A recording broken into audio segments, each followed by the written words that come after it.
నమస్తే దోస్తులు. అయితే విషయం ఏంటంటే ఇది మన మోర్తాడు హాస్పిటల్ నిజామాబాద్ డిస్టిక్లో ఉంటుంది.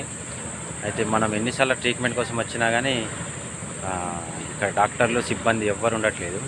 మరి ఎందుకు మరి ఈ హాస్పిటల్ అంటే ఎవరి కోసం? పబ్లిక్ కోసమే కదా. పబ్లిక్ వచ్చినప్పుడు ఒక్క డాక్టర్ ఉండలేదంటే మరి వీళ్ళకి జీతాలు ఇవ్వాల్సిన అవసరం లేదు కదా. వీళ్ళందరినీ సస్పెండ్ చేసేస్తే అయిపోతుంది.